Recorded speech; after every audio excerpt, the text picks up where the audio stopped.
दोस्तों 3000 साल पहले तामीर होने वाले एहराम मिस्र अपनी पुरअसरार तर्ज तामीर और कहानियों के बायस हमेशा ही तजस्सुस का बायस रहे हैं। इन एहरामों ने हर दौर में मौजूदा स्याहों को अपने शहर में जकड़े रखा है और एहराम मिस्र के हवाले से कई पहेलियां, कई राज जुड़े हुए हैं। एक ऐसा ही राज मिस्र के बादशाह फिरौन की हनूत शुदा लाश से भी जुड़ा है। इस ज़मन में अल्लाह ताला ने अपनी किताब कुरान मजीद में बहुत सी निशानियों का जिक्र किया है और इनके बयान में महज ज़िमनी तौर पर बाज तारीखी और इल्मी हकाइक की तरफ इशारा किया गया है जो इससे पहले कभी नहीं बयान हुए। साइंस के हवाले से जो बातें की गई हैं वो ऐसी हैं जिन्हें जदीद साइंसी तहकीक आज दरियाफ्त कर रही है और ऐसा सिर्फ इसलिए हुआ है कि इन हकाइक को बयान करने वाला इस कारखाना कुदरत का खालिक अल्लाह ताला है। दोस्तों आज की वीडियो में हम बात करेंगे फिरौन की लाश के बारे में कुछ ऐसे हकाइक जो आज से पहले आपके इल्म में नहीं होंगे और ये वो हकाइक हैं जो अल्लाह ताला की अजमत और बुजुर्गी का मुंह बोलता सबूत है। हम आपको बताएंगे कि कुरान मजीद का वादा किस शान से पूरा हो रहा है और अल्लाह ताला ने फिरौन की रूह को तो नहीं लेकिन इसके जिस्म को किस तरह बचा के रखा है कि वो आने वाली नस्लों के लिए कयामत तक इबरत का निशान बनकर रह जाए। क्या जदीद साइंसी तहकीक के मुताबिक फिरौन की लाश पर गोश्त हरदम बढ़ता रहता है और आखिर कौन सी वजह है कि हर साल मार्च में इसके जिस्म पर बाकायदा चूहे छोड़े जाते हैं। और इसके अलावा दोस्तों हम में से अक्सर ने मिस्री मम्मियों के बारे में सुना है कि ये हजारों साल पुरानी है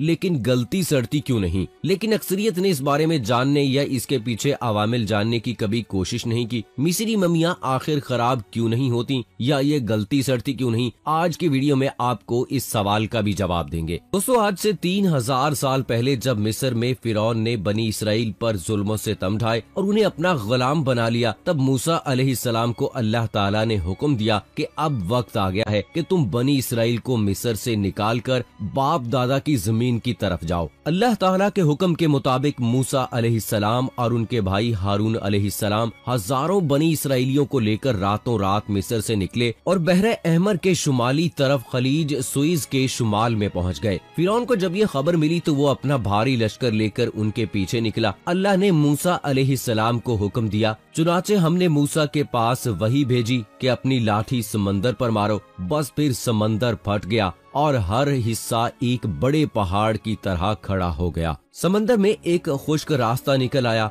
और बने इसराइल इस पर चलते हुए दूसरी तरफ बच निकले। फिरौन का लश्कर भी ये देखकर उनके पीछे चलने लगा, मगर जैसे ही तमाम लश्कर दरिया के दरमियान में पहुंचा, दरिया का पानी आपस में मिल गया और तमाम लश्कर गर्क हो गया सिवाय फिरौन की लाश के। जब फिरौन गर्क होने लगा और मलाइका अजाब सामने नजर आने लगे तो कहने लगा, मैं इस एक वाहदाहु ला शरीक पर ईमान रखता हूँ। मगर अल्लाह की तरफ से जवाब दिया गया कि अब ईमान लाता है, हालांकि तू पहले नाफरमानी करता रहा और मुफसिद बना रहा। तो आज हम तेरे बदन को दरिया से निकाल लेंगे ताकि तू पिछलों के लिए इबरत हो और बहुत से लोग हमारी निशानियों से बेखबर हैं। कुरान ने कह दिया कि फिरौन की लाश इबरत का निशान बनकर रह जाएगी। कुरान की तालीम सही साबित हुई। फिरौन की ये लाश 1881 को बहरा अहमर से मिली और आज मिस्र के अजायब खाना में महफूज है। फिरौन ने खुदा होने का दावा किया और अल्लाह ताला ने उसे गर्क करके उसकी लाश को निशाने इबरत बना दिया। फिरौन की लाश की लंबाई 202 सेंटीमीटर है। फिरौन की लाश 1235 कब्र मसीह में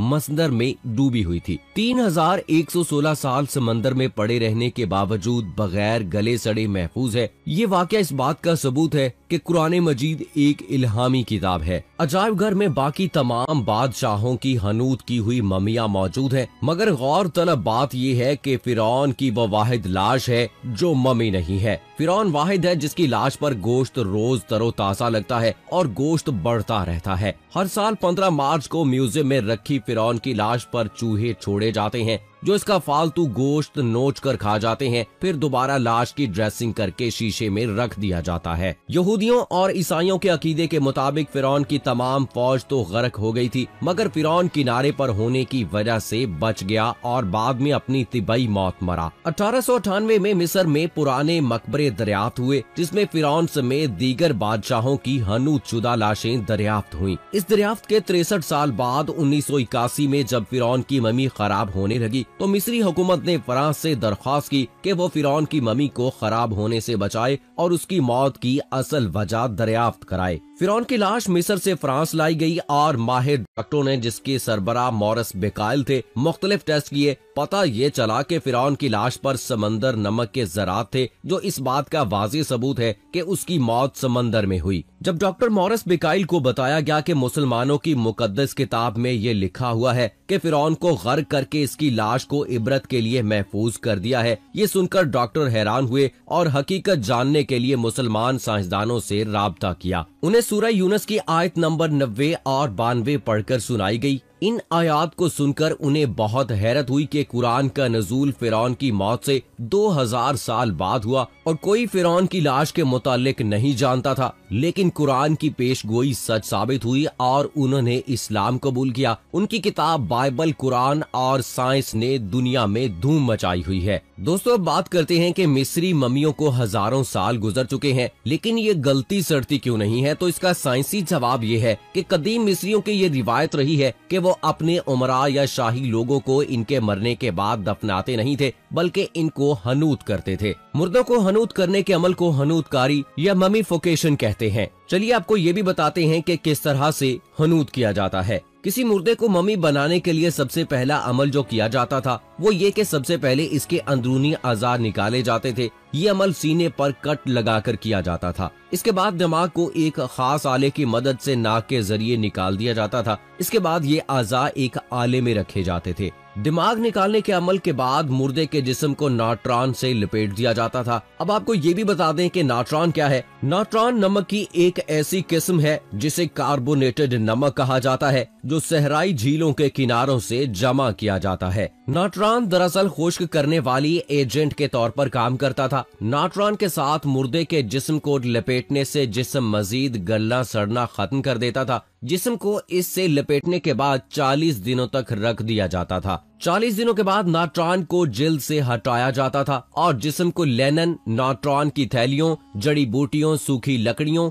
रेत या भूसे से भर दिया जाता था। इसके बाद चेहरे पर, जिस्म पर लेनन की पट्टियां बांध दी जाती थी। इस पूरे अमल में तकरीबन 70 दिन लगते थे। ये लोग मुर्दे के जिस्म से दिल नहीं निकालते थे। दिल को इसकी असली जगह पर ही रहने दिया जाता था, क्योंकि उनके नजदीक दिल एक मुतबर्रिक चीज समझी जाती थी। गालबन ये लोग दिल को रूह के इलामत तस्वर करते थे। कदीम मिस्रियों का इस तरह हनूतकारी का अमल इनकी एक पेचीदा तिब्बी कामयाबी थी, जिसमें ये लोग माहिर थे। इनकी इस पेचीदा तिब्बी महारत ने मौजूदा दौर की तिब को हनूतकारी समझने में काफी मदद की है। दोस्तों, अल्लाह ताला ने फिरौन को मुखातिब करके फरमाया कि ग़रक़ाबी के बाद हम तेरे बदन को भी पानी से निकाल देंगे, ताकि तेरा बदन पिछले लोगों के लिए कुदरत खुदाबंदी की निशानी और इबरत बन जाए। दूसरों की इबरत के लिए फिरौन की लाश को दरिया की मौज के जरिए बाहर डाल दिया, जिसको देखकर लोगों ने इसकी हलाकत का यकीन कर लिया और ये लाश सबके लिए नमूना इबरत बन गई। फिर मालूम नहीं इस लाश का क्या हुआ। तारीख से पता चलता है कि फिरौन कोई एक शख्स तो रहा नहीं। फिरौन एक बादशाही लकब था। अपने वक्त के मिस्र के बादशाह अपने लिए इस्तेमाल करते थे,